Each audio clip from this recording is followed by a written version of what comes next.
C'est tout. 1 2026, nous sommes au 4e. Année et jour. 312 depuis le début de la pleine inversion. Soyez les bienvenus, je vous salue. Pour le rapport quotidien sur la situation, dans le rapport d'aujourd'hui, nous voyons quelques développements intéressants près de Pokrovsk. Nous anticipons aussi ce qui pourrait nous attendre cette année, notamment côté ukrainien, concernant les évolutions techniques. Et ce que nous verrons aussi, c'est un coup vraiment très bien réussi. Une très bonne opération de renseignement du côté ukrainien qui donnera aussi son titre à la miniature. J'espère bien sûr que tout le monde a bien passé le nouvel an. Je suis ravi que vous soyez tous là comme toujours. Également présent, un nouveau lieutenant-colonel, à savoir le lieutenant-colonel Freddy, qui sera le 5e lieutenant-colonel à diriger les membres de la chaîne. Il rejoindra le mur de la gloire avec Reneke, Robert, Silla et Dietrich. Bienvenue. La raffinerie de pétrole d'Ilski, dans la région de Krasnodar, d'une capacité annuelle de 6,5 millions de tonnes, a été la première raffinerie russe touchée en 2026 lors d'une attaque de drones ukrainiens. Cette attaque s'inscrit dans la campagne continue contre les infrastructures énergétiques russes critiques situées en profondeur à l'intérieur du pays et confirme une fois de plus la capacité persistante de l'Ukraine à porter des frappes. Assez loin du front, en 2026, un autre changement qualitatif se profile sur le champ de bataille. L'Ukraine va probablement porter la guerre des drones à un niveau supérieur.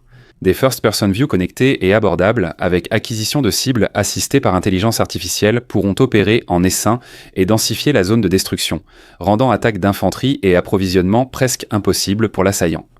Tout cela semble futuriste, mais cela est testé en Ukraine depuis déjà 1 an et demi. Nous avons déjà observé ces dernières années une évolution notable des forces armées des deux camps, notamment dans le domaine des drones. Du côté ukrainien, ce n'est plus de la musique d'avenir. Parallèlement, les systèmes terrestres sans pilote se généralisent. Les véhicules terrestres sans pilote ukrainiens assurent de plus en plus le soutien-feu, la logistique, la reconnaissance, la pose de mines, le sauvetage et, bien sûr, tout cela de manière systématique à l'intérieur et à l'extérieur de la zone de danger. Cela permet d'économiser du personnel, un robot pouvant remplacer tout un groupe, comme près de Rudansky à l'époque. Le RCH 155 allemand, très mobile et capable de tirer et se replier rapidement, permet de maintenir une pression constante sur l'artillerie russe. Cela implique des pertes russes croissantes et une exposition ukrainienne en baisse, du moins en théorie. Mais cela doit encore s'imposer et prouver sa valeur cette année. Je suis aussi curieux de voir quelles innovations les Russes vont apporter sur le marché. On s'est fait avoir et on est aussi tombé dans le panneau. Nos médias, les Russes, les Ukrainiens, les blogueurs ukrainiens, les services secrets russes, moi aussi et à peu près tout le monde, vous vous souvenez, quand chaque grande chaîne, les Ukrainiens eux-mêmes.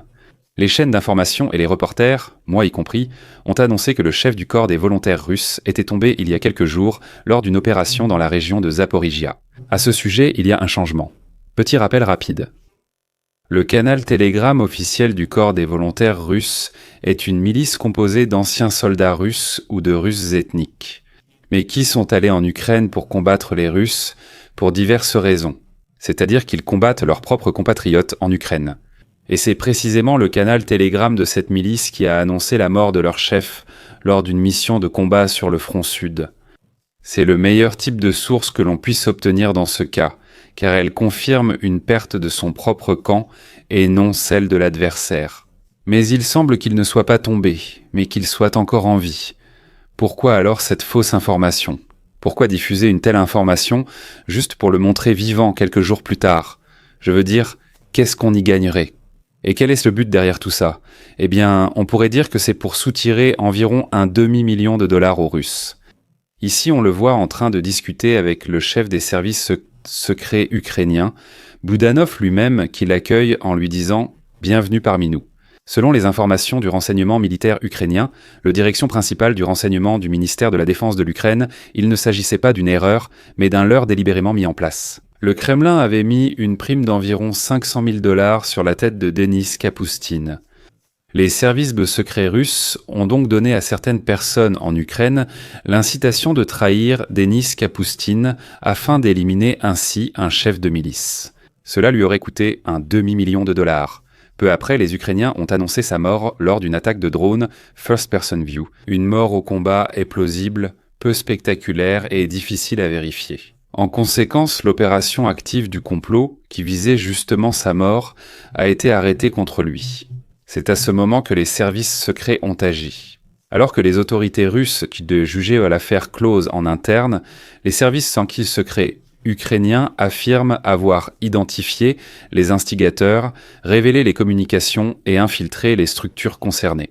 La prime offerte par Moscou a été interceptée et attribuée à la défense ukrainienne. C'est ce que disent les Ukrainiens. Mais la mise en scène publique de Kapustine aux côtés du chef du direction principale du renseignement du ministère de la Défense de l'Ukraine, Kirill Boudanov, avec les mots « Bienvenue chez toi », est un signal délibérément envoyé.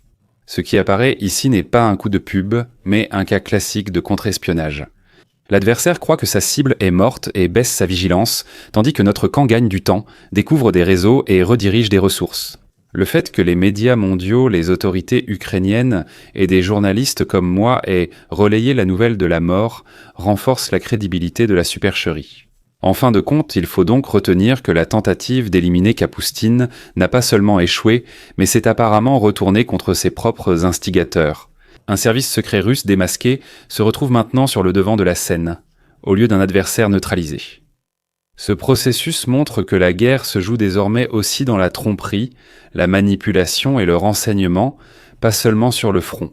Si cette version se confirme, il s'agit d'une opération de désinformation ciblée qui a manifestement également induit en erreur les services de sécurité russes. C'est remarquable car les autorités russes pensaient que Kapustine était neutralisé alors qu'il agissait encore. Cet événement met surtout en lumière les faiblesses persistantes des services de renseignement russes dans la vérification et la coordination interne. Et je pense que c'est ça, le plus brutal derrière tout cela. Ceux qui étaient impliqués dans ce complot ont également été découverts, ce qui signifie qu'on a aussi pu identifier les instigateurs. Le 425 ukrainien. Le régiment a également célébré le Nouvel An dans un lieu inhabituel, au nord de Pokrovsk. Vers l'épingle bleue, ils ont allumé une batterie de feux d'artifice. Cela nous permet au moins de savoir qu'il y a toujours des soldats ukrainiens dans le nord de la ville. Les Russes ont aussi conquis un quartier en rouge foncé ici. La situation reste donc fragmentée et confuse. Malgré les avancées russes, des positions et zones de manœuvre ukrainiennes subsistent au nord de la ville. Pokrovsk est donc un espace difficilement contrôlable, mais plutôt un champ de bataille urbain disputé avec des zones d'influence qui se chevauchent, où les lignes de front ne sont pas toujours linéaires, mais changent de manière dynamique, bloc par bloc, comme on le voit ici encore. À Pokrovsk aussi, des soldats russes ont filmé la route d'accès. Elle est remplie de véhicules détruits, alors qu'ici on se déplace à cheval plutôt qu'en véhicule. La cavalerie montée russe est donc à nouveau en service dans l'Ukraine occupée. Ce que nous voyons ici, c'est une frappe précise contre un dépôt de matériel et de véhicules russes. Sur les images, de nombreux véhicules sont détruits, et de grandes quantités de munitions restent sans protection sur le terrain, ce qui indique un déplacement précipité ou insuffisamment sécurisé. La concentration de matériel et de munitions ici montre une zone logistique, dont la neutralisation affaiblira aussitôt les forces russes dans ce secteur. Merci à tous les abonnés, membres, l'équipe Algo, et en particulier au lieutenant-colonel Renek, Robert Siller, Dietrich et Freddy. Abonnez-vous, likez, commentez et à bientôt pour le prochain rapport.